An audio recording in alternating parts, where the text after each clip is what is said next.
تصویری از نارامسین که مقتدر ایستاده با تبر و کمانی به دست و شاه لولوبی به او التماس می‌کند تا جانش را نگیرد.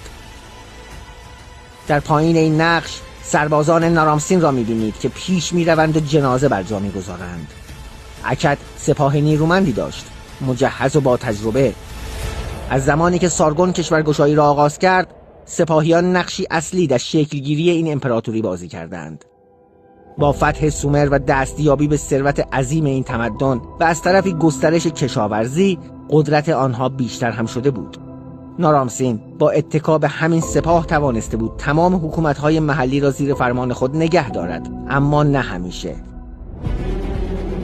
جنگ‌های پیاپی با سرزمین‌های گوناگون و تاراج آنها به شورش‌های انجامید که امپراتوری اکد را تهدید کرد. وقتی نارامسین درگذشت، اکد آماده فروپاشی بود.